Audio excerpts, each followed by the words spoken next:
Electrolysis വഴി ഏതൊക്കെ products ആണ് ഉണ്ടാകുന്നത്? ഇത്തരത്തിൽ ഒരു ഇലക്ട്രോളിസിസിൻ്റെ പ്രൊഡക്റ്റ് എന്തെല്ലാം ഫാക്ടേഴ്സിനെ ഡിപ്പെൻഡ് ചെയ്തിരിക്കുന്നു എന്നൊന്ന് നമുക്ക് നോക്കാം. പ്രധാനമായും 4 ഇമ്പോർട്ടൻറ്റ് ഫാക്ടേഴ്സിനെയാണ് the product of electrolysis depend ചെയ്തിരിക്കുന്നത്.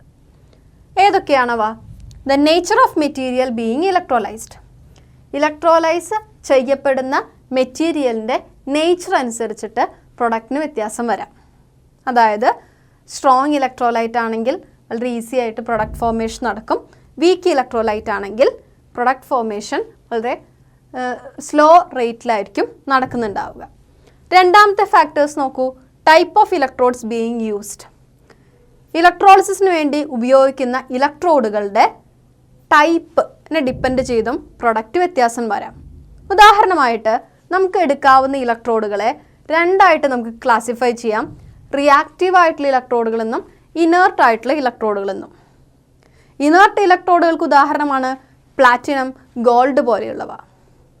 പ്ലാറ്റിനം, ഗോൾഡ് പോലെയുള്ള ഇലക്ട്രോഡുകൾ നമ്മൾ ഉപയോഗിച്ചാൽ ഇത്തരത്തിലുള്ള ഇലക്ട്രോഡുകൾ റിയാക്ഷനിൽ പങ്കെടുക്കുന്നില്ല. അവ ഇലക്ട്രോണുകളെ പ്രൊവൈഡ് ചെയ്യുന്ന ഒരു സോഴ്സ് മാത്രമായിട്ട് ആക്ട് ചെയ്യുന്നു. എന്നാൽ വളരെ റിയാക്റ്റീവ് ആയിട്ടുള്ള മെറ്റൽസ് ആണ് നമ്മൾ ഇലക്ട്രോഡുകളായി എടുക്കുന്നതെങ്കിലോ അവ ഇലക്ട്രോളിസിസ് റിയാക്ഷനിൽ പങ്കെടുക്കുന്നു. അതിൻ്റെ ഫലമായിട്ട് ഇലക്ട്രോഡുകൾ മാറുന്നതിനനുസരിച്ചിട്ട് പ്രൊഡക്റ്റിലും മാറ്റം സംഭവിക്കുന്നതായിട്ട് കാണാനായി സാധിക്കും. മൂന്നാമത്തെ ഫാക്ടർ നോക്കാം.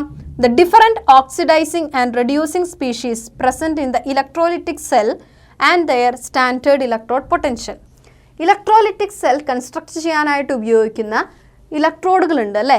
ഒരെണ്ണം ആനോഡായിട്ടും മറ്റൊന്ന് കാഥോഡായിട്ടും ഉപയോഗിക്കുന്നു. ഇത്തരത്തിൽ ഓക്സിഡേഷനും റിഡക്ഷനും നടക്കുന്ന സ്പീഷീസിൻ്റെ സ്റ്റാൻഡേർഡ് ഇലക്ട്രോഡ് പൊട്ടൻഷ്യൽ വളരെ ഇമ്പോർട്ടൻ്റ് ആയിട്ടുള്ള ഒരു ഫാക്ടറാണ്. നാലാമത്തെ ഫാക്ടറായി പറയുന്നത് ഓവർ പൊട്ടൻഷ്യലാണ്. ഓവർ പൊട്ടൻഷ്യലിനെ പറ്റി പറയുമ്പോൾ നമ്മൾ ചിന്തിക്കേണ്ട ഒരു കാര്യം, ചില കെമിക്കൽ റിയാക്ഷൻസ് എല്ലാം വളരെ കുറഞ്ഞ പൊട്ടൻഷ്യലിൽ തന്നെ ഫീസിബിളായി നടക്കുന്നു എന്നുള്ളതാണ്. എന്നാൽ ചില കെമിക്കൽ റിയാക്ഷൻസോ വളരെ ഹൈ വോൾട്ടേജ് അല്ലെങ്കിൽ ഹൈ പൊട്ടൻഷ്യൽ കൊടുത്താൽ മാത്രമേ വളരെ ഈസി ആയിട്ട് നടക്കാനായിട്ട് സാധിക്കുകയുള്ളൂ. ഇത്തരത്തിൽ പൊട്ടൻഷ്യൽ ഡിഫറൻസും നമ്മൾ അപ്ലൈ ചെയ്യുന്ന പൊട്ടൻഷ്യലിൻ്റെ ഡിഫറൻസും ഒരു ഇമ്പോർട്ടൻറ്റ് ഫാക്ടറായിട്ട് പ്രവർത്തിക്കാറുണ്ട്. അപ്പോൾ ഇത്തരത്തിലുള്ള എല്ലാ ഫാക്ടറുകളെയും ഡിപ്പെൻഡ് ചെയ്തുകൊണ്ട് തന്നെ ഇലക്ട്രോളിസിസിൻ്റെ പ്രൊഡക്റ്റുകൾ വ്യത്യാസപ്പെടുന്നതായിട്ട് കാണാനായിട്ട് സാധിക്കും. മോൾട്ടൺ സോഡിയം ക്ലോറൈഡിൻ്റെ ഇലക്ട്രോളിസിസ് നടന്നാലുള്ള പ്രൊഡക്ട്സ് ഏതൊക്കെയാണെന്ന് നമുക്ക് നോക്കാം. നോക്കൂ, sodium chloride molten is equal to നമുക്ക് എന്തെഴുതാം? Na++Cl- എന്ന് എഴുതാം. ഇവിടെ എന്താണ് സംഭവിക്കുന്നത്? സോഡിയം അയോണുകൾ കാഥോഡിലേക്ക് നീങ്ങുകയും അവിടെ ചെന്ന് റിഡക്ഷൻ സംഭവിക്കുകയും ചെയ്യുന്നു. അതിൻ്റെ ഫലമായിട്ട് സോഡിയം സോളിഡായിട്ട് മാറുന്നു. അതായത് Na++1 electron gives Na solid എന്ന് നമുക്ക് പറയാനായിട്ട് സാധിക്കും. അതുപോലെ തന്നെ ക്ലോറൈഡ് അയോണുകൾക്ക് Cl- അയോണുകൾക്ക് എന്താണ് സംഭവിക്കുക? Cl- അയോണുകൾ ആനോഡിലേക്ക് മൂവ് ചെയ്യപ്പെടുകയും അവയ്ക്ക് ഓക്സിഡേഷൻ സംഭവിക്കുകയും ചെയ്യുന്നു. അതിൻ്റെ ഫലമായിട്ട് ഇത് ക്ലോറിൻ ഗ്യാസായി ആനോഡിൽ ലിബറേറ്റ് ചെയ്യുന്നതായിട്ട് കാണാം. അതായത് നമുക്ക് പറയാനായിട്ട് സാധിക്കും, സോഡിയം ക്ലോറൈഡിൻ്റെ മോൾട്ടൺ ഫോമിനെ ഇലക്ട്രോലൈസ് ചെയ്താൽ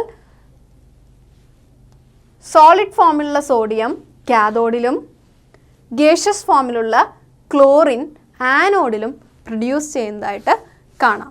അപ്പോൾ ഇവിടെ മോൾട്ടൺ സോഡിയം ക്ലോറൈഡിൻ്റെ ഇലക്ട്രോളിസിസ് നടത്തിയാലുള്ള പ്രൊഡക്ട്സ് ഏതൊക്കെയാണ്? സോഡിയം സോളിഡ് രൂപത്തിൽ കാഥോഡിലും ക്ലോറിൻ ഗ്യാസ് രൂപത്തിൽ ആനോഡിലും രൂപപ്പെടുന്നു. എക്വസ് സോഡിയം ക്ലോറൈഡിനെ ഇലക്ട്രോലൈസ് ചെയ്താൽ ഉണ്ടാകുന്ന പ്രൊഡക്റ്റ് ഏതൊക്കെയാണെന്ന് നമുക്കൊന്ന് നോക്കാം. എക്വസ് സോഡിയം ക്ലോറൈഡിൻ്റെ ഇലക്ട്രോളിസിസിനെ പറ്റി ഒന്ന് ചിന്തിച്ച് നോക്കൂ. അവിടെ ഏതൊക്കെ അയോണുകളാണ് പ്രസൻ്റ് ആയിട്ടുള്ളത്?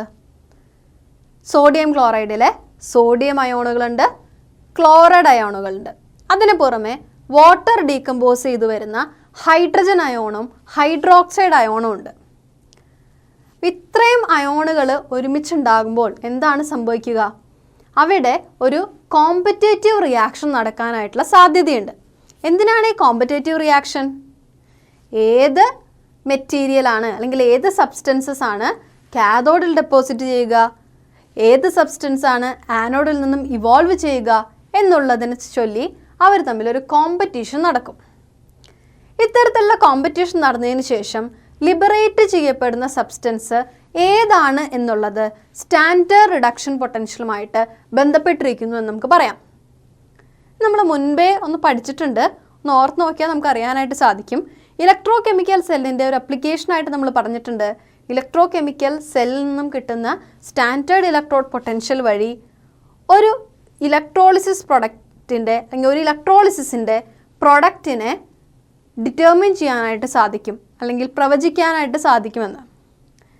ഇവിടെ ഒരു അക്വസ് സോഡിയം ക്ലോറൈഡ് സൊല്യൂഷൻ്റെ ഇലക്ട്രോളിസിസ് നടത്തുമ്പോൾ ഉണ്ടാകുന്ന പ്രൊഡക്ട്സ് ഏതൊക്കെയാണ് എന്ന് ഉള്ളത് അവിടെ ഫോം ചെയ്യുന്ന അയോണുകളുടെ സ്റ്റാൻഡേർഡ് ഇലക്ട്രോഡ് പൊട്ടൻഷ്യലിനെ ഡിപ്പെൻഡ് ചെയ്തിരിക്കുമെന്നാണ് പറയാനായിട്ട് സാധിക്കുക. അതെങ്ങനെയാണെന്നൊന്ന് നോക്കാം. അക്വസ് സോഡിയം ക്ലോറൈഡ് സൊല്യൂഷൻ്റെ ഇലക്ട്രോളിസിസ് നടക്കുമ്പോൾ കാഥോഡിൽ നടക്കുന്ന റിയാക്ഷൻ ഏതായിരിക്കും എന്ന് നമുക്ക് നോക്കാം.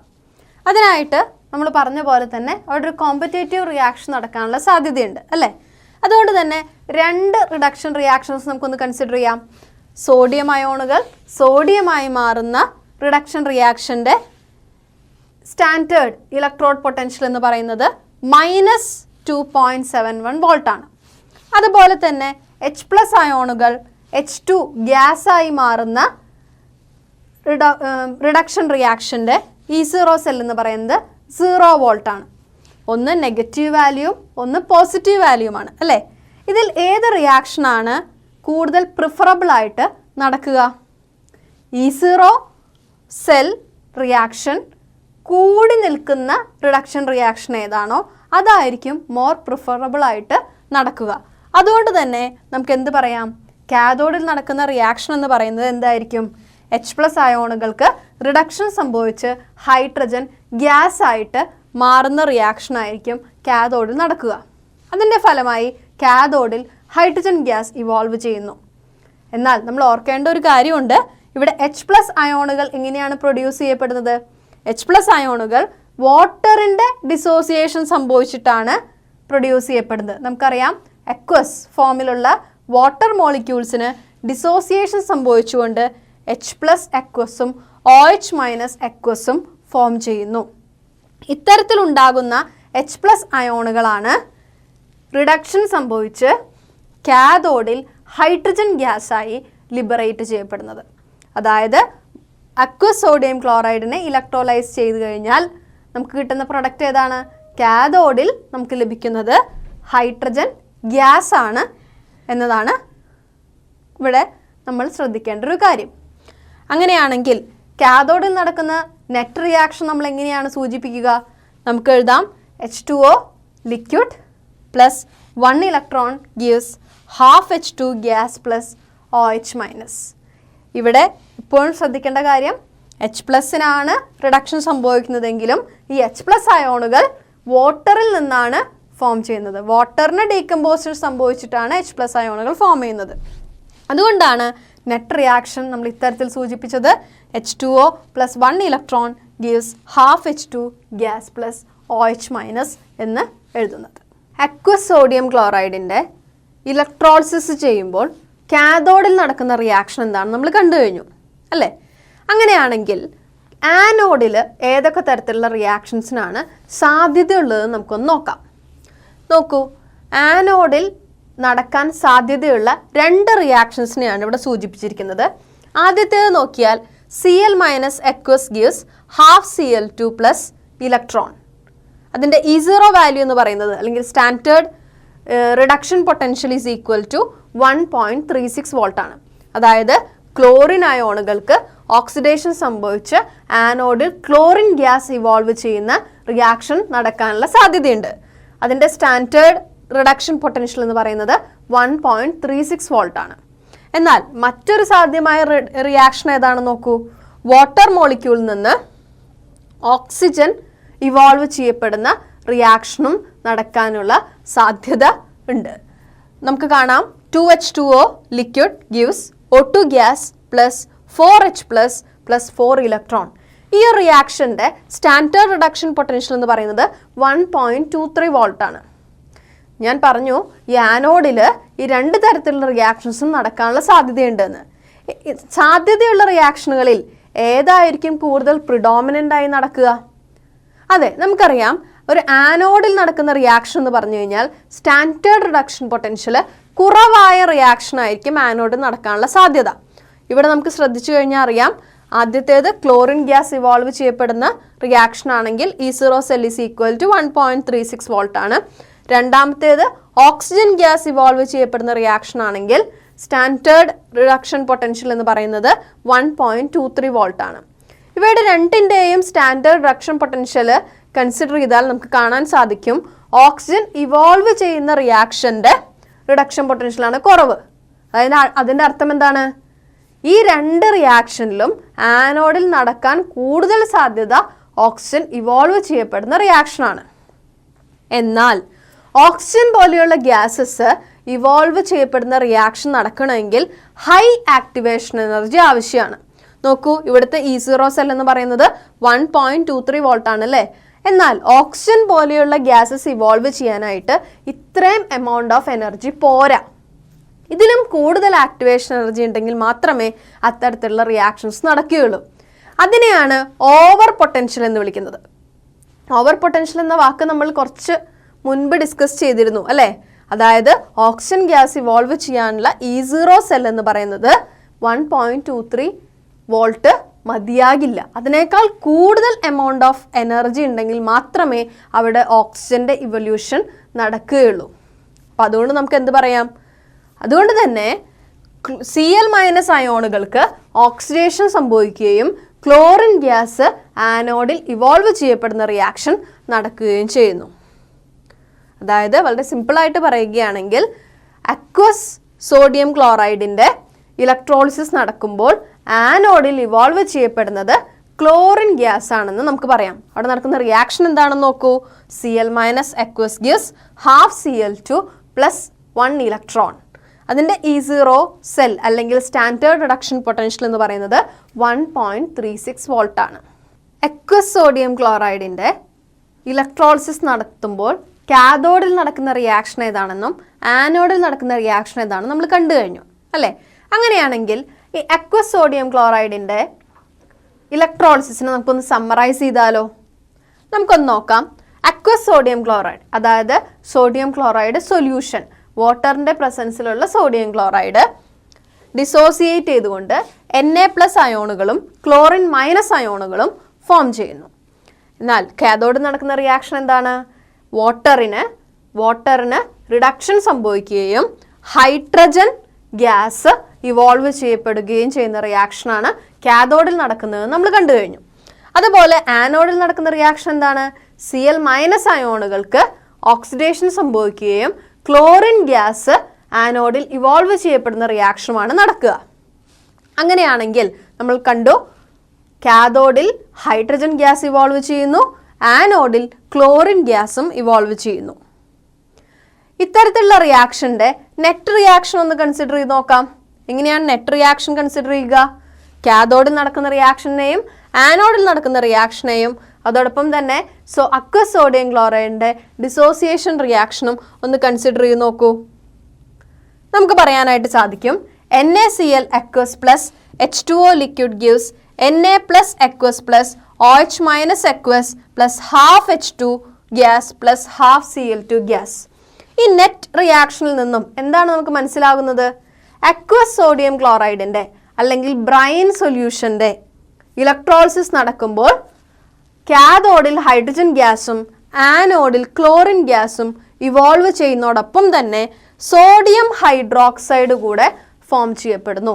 നിങ്ങൾക്കിവിടെ കാണാനായിട്ട് സാധിക്കും ഹൈഡ്രജൻ ഗ്യാസും ക്ലോറിൻ ഗ്യാസും ഫോം ചെയ്യുന്നതോടൊപ്പം സോഡിയം ഹൈഡ്രോക്സൈഡ് അല്ലെങ്കിൽ NaOH എന്ന ആൽക്കലി കൂടെ പ്രൊഡ്യൂസ് ചെയ്യപ്പെടുന്നു. അതുകൊണ്ട് തന്നെ ഇത്തരത്തിലുള്ള ഇലക്ട്രോളിസിസ് റിയാക്ഷൻസ് ഒരുപാട് പ്രാധാന്യം അർഹിക്കുന്നതാണ്. ഹൈഡ്രജനെയും ക്ലോറിനെയും ഇവോൾവ് ചെയ്യുന്നതോടൊപ്പം തന്നെ ഒരു പുതിയ കോമ്പൗണ്ട് ആയിട്ടുള്ള സോഡിയം ഹൈഡ്രോക്സൈഡ്, ഇത് വളരെ പ്രധാനപ്പെട്ട ഒരു ആൽക്കലിയാണെന്ന് നമുക്കറിയാം. ഇത്തരത്തിലുള്ള സോഡിയം ഹൈഡ്രോക്സൈഡിനെ കൂടെ ഉൽപ്പാദിപ്പിക്കാൻ ഇത്തരം ഇലക്ട്രോളിസിസ് മെത്തേഡുകൾ സാധാരണയായിട്ട് ഉപയോഗിക്കാറുണ്ട്. ഈ ഒരു പ്രോസസ്സിനെ നമ്മൾ വിളിക്കുന്ന ഒരു പേരുണ്ട്, ഒന്ന് ഓർത്ത് വയ്ക്കാം, ക്ലോർ ആൽക്കലി പ്രോസസ്സ് എന്നാണ്. ബ്രൈൻ സൊല്യൂഷൻ അല്ലെങ്കിൽ സോഡിയം ക്ലോറൈഡ് സൊല്യൂഷനിലെ ഇലക്ട്രോളിസിസ് ചെയ്യുക വഴി സോഡിയം ഹൈഡ്രോക്സൈഡ് പ്രൊഡ്യൂസ് ചെയ്യപ്പെടുന്ന ഈ ഒരു പ്രോസസ്സിനെയാണ് ക്ലോർ ആൽക്കലി പ്രോസസ്സ് എന്ന് വിളിക്കുന്നത്. എന്താണ് ഇതിനെ ക്ലോർ ആൽക്കലി പ്രോസസ്സ് എന്ന് വിളിക്കാനുള്ള കാരണം? ഈ ഒരു ഇലക്ട്രോളിസിസ് റിയാക്ഷൻ നടക്കുന്നതിൻ്റെ ഫലമായി ക്ലോറിൻ ഗ്യാസ് ആനോഡിൽ ഇവോൾവ് ചെയ്യുകയും അതോടൊപ്പം തന്നെ സോഡിയം ഹൈഡ്രോക്സൈഡ് എന്ന് പറയുന്ന ആൽക്കലി ഫോം ചെയ്യുകയും ചെയ്യുന്നു എന്നുള്ളത് കൊണ്ട് തന്നെയാണ് ഈ പ്രോസസ്സിനെ ക്ലോർ ആൽക്കലി പ്രോസസ്സ് എന്ന് നമ്മൾ വിളിക്കുന്നത്. ഇത്രയും കാര്യങ്ങൾ ഓർത്തിരിക്കണം. ഇവയെല്ലാം ഇലക്ട്രോളിസിസുമായിട്ട് ബന്ധപ്പെട്ടിട്ടുള്ള കാര്യങ്ങളാണ്. Sodium chloride, aqueous sodium chloride സൊല്യൂഷൻ്റെ ഇലക്ട്രോളിസിസുമായി ബന്ധപ്പെട്ട് ഇത്രയും കാര്യങ്ങൾ ഒന്ന് ഓർമ്മ വയ്ക്കേണ്ടതുണ്ട്. അടുത്തതായി സൾഫ്യൂരിക് ആസിഡിൻ്റെ ഇലക്ട്രോളിസിസ് റിയാക്ഷനെ പറ്റിയിട്ട് നമുക്കൊന്ന് പഠിക്കാം. സൾഫ്യൂരിക് ആസിഡിനെ ഇലക്ട്രോളിസിസ് നടത്തുമ്പോൾ ആനോഡിൽ നടക്കുന്നത് ഏതൊക്കെ റിയാക്ഷൻസ് ആണ്? നമുക്കറിയാം, ആനോഡിൽ സാധാരണയായിട്ട് ഓക്സിഡേഷനാണ് നടക്കുക. ഇവിടെ സൾഫ്യൂരിക് ആസിഡിനെ ഇലക്ട്രോളിസിസ് ചെയ്യുമ്പോൾ ആനോഡിൽ നടക്കാൻ സാധ്യതയുള്ള 2 റിയാക്ഷൻസ് ആണുള്ളത്. ആദ്യത്തേതൊന്ന് നോക്കൂ. 2H2O gives O2 gas plus 4H plus 4 electron. അതായത് വാട്ടറിന് ഓക്സിഡേഷൻ സംഭവിച്ച് ഓക്സിജൻ ഗ്യാസ് ഇവോൾവ് ചെയ്യപ്പെടുന്ന റിയാക്ഷൻ. ഈ റിയാക്ഷൻ്റെ സ്റ്റാൻഡേർഡ് റിഡക്ഷൻ പൊട്ടൻഷ്യൽ എന്ന് പറയുന്നത് +1.23 വോൾട്ട് ആണ്. രണ്ടാമത്തേത് റിയാക്ഷൻ നോക്കൂ. ആനോഡിൽ നടക്കാൻ സാധ്യതയുള്ള രണ്ടാമത്തെ reaction 2SO4 aqueous gives S2OH 2 aqueous plus 2 electron. എന്താണ് ഇവിടെ സൂചിപ്പിച്ചിരിക്കുന്നത്? സൾഫേറ്റ് അയോണുകൾ തയോസൾഫേറ്റ് അയോണുകളായിട്ട് മാറുന്ന ഓക്സിഡേഷൻ റിയാക്ഷൻ. ഇവിടുത്തെ സ്റ്റാൻഡേർഡ് റിഡക്ഷൻ പൊട്ടൻഷ്യൽ എന്ന് പറയുന്നത് +1.96 വോൾട്ട് ആയിട്ടാണ് തന്നിരിക്കുന്നത്. ഇത്തരത്തിൽ 2 റിയാക്ഷൻസ് നടക്കാൻ സാധ്യതയുണ്ടെങ്കിൽ നമ്മൾ ഏതെങ്കിലും ഒരു റിയാക്ഷനെ മോർ പ്രിഫറബിൾ ആയി കൺസിഡർ ചെയ്യും, അല്ലേ?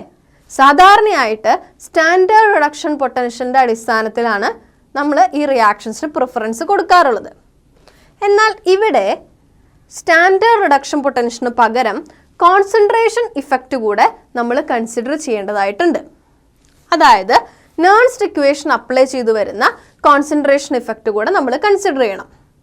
അതുകൊണ്ട് തന്നെ electrolysis of sulphuric acid consider ചെയ്യുമ്പോൾ സൾഫ്യൂരിക് ആസിഡിൻ്റെ കോൺസെൻട്രേഷന് വളരെ ഇമ്പോർട്ടൻ്റ് ആയിട്ടുള്ള ഒരു റോളുണ്ട്. നമ്മൾ എടുക്കുന്ന സൾഫ്യൂരിക് ആസിഡ് ഡൈല്യൂട്ടഡ് ആണോ കോൺസെൻട്രേറ്റഡ് ആണോ എന്നതിനെ ഡിപ്പെൻഡ് ചെയ്തുകൊണ്ട് ആനോഡിൽ നടക്കുന്ന റിയാക്ഷൻസ് വ്യത്യാസപ്പെട്ടിരിക്കുന്നു. ഡൈല്യൂട്ട് സൾഫ്യൂരിക് ആസിഡ് ആണ് നമ്മൾ എടുക്കുന്നതെങ്കിൽ ഒന്ന് ആലോചിച്ച് നോക്കൂ, എങ്ങനെയാണ് ഡൈല്യൂട്ട് സൾഫ്യൂരിക് ആസിഡ് പ്രിപ്പയർ ചെയ്യുക? സൾഫ്യൂരിക് ആസിഡിനെ ഡൈല്യൂട്ട് ചെയ്യാനായിട്ട് ആവശ്യമായ വാട്ടർ ആഡ് ചെയ്ത് കൊടുക്കുന്നു. നമുക്കറിയാം, സൾഫ്യൂരിക് ആസിഡിൽ H+ അയോണുകളുമുണ്ട്, സൾഫേറ്റ് അയോണുകളുമുണ്ട്. വാട്ടർ ആഡ് ചെയ്യപ്പെടുമ്പോഴോ H+ അയോണുകളും അതുപോലെ തന്നെ OH- അയോണുകളുമാണ് ആഡ് ചെയ്യപ്പെടുന്നത്. എന്നാൽ ഡൈല്യൂട്ട് സൾഫ്യൂരിക് ആസിഡാണ് നമ്മൾ എടുക്കുന്നതെങ്കിൽ നമുക്കറിയാനായിട്ട് സാധിക്കും വാട്ടറിൻ്റെ കോൺസെൻട്രേഷൻ കൂടുതലായിരിക്കും, അല്ലേ? ഡൈല്യൂട്ട് സൾഫ്യൂരിക് ആസിഡിൽ വാട്ടറിൻ്റെ കോൺസെൻട്രേഷൻ കൂടുതലായിരിക്കും. അതുകൊണ്ട് തന്നെ ഡൈല്യൂട്ട് സൾഫ്യൂരിക് ആസിഡിനെയാണ് നമ്മൾ ഇലക്ട്രോളിസിസ് ചെയ്യുന്നതെങ്കിൽ ആദ്യത്തെ റിയാക്ഷൻ ആയിരിക്കും നടക്കുക. ഏതാണ് ഈ ആദ്യത്തെ റിയാക്ഷൻ? ആനോഡിൽ നടക്കുന്നത് ആദ്യത്തെ റിയാക്ഷൻ ആയിരിക്കും. ഏതാണ് ഈ ആദ്യത്തെ റിയാക്ഷൻ? വാട്ടർ മോളിക്യൂള് ഓക്സിഡേഷൻ സംഭവിച്ചുകൊണ്ട് ഓക്സിജൻ ഗ്യാസിനെ ഇവോൾവ് ചെയ്യുന്നു. അതോടൊപ്പം തന്നെ H+ അയോണുകളും ഇലക്ട്രോണുകളും ഫോം ചെയ്യുന്നു. ഈ ഒരു റിയാക്ഷൻ ആയിരിക്കും ഡൈല്യൂട്ട് സൾഫ്യൂരിക് ആസിഡിൻ്റെ കേസിൽ നടക്കുക. അപ്പോൾ നമുക്ക് പറയാം, ഇലക്ട്രോളിസിസ് ചെയ്യുന്നത് ഡൈല്യൂട്ട് സൾഫ്യൂരിക് ആസിഡിനെ ആണെങ്കിൽ ആദ്യത്തെ റിയാക്ഷൻ ആയിരിക്കും കൂടുതൽ preferable. We can say that for dilute sulfuric acid, the first reaction is preferred. That is, ആനോഡിൽ നടക്കുന്ന റിയാക്ഷൻ ഏതാണ്?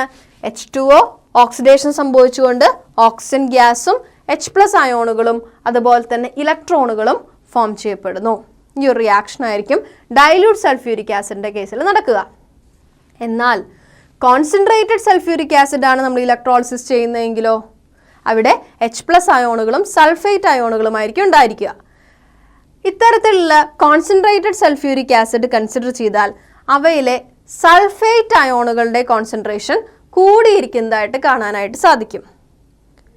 ഇത്തരം സന്ദർഭങ്ങളിൽ സൾഫേറ്റ് അയോണുകളുടെ കോൺസെൻട്രേഷൻ കൂടുതലായതുകൊണ്ട് രണ്ടാമത്തെ റിയാക്ഷനാണ് മോർ പ്രിഫറബിൾ ആയിട്ട് നടക്കുക.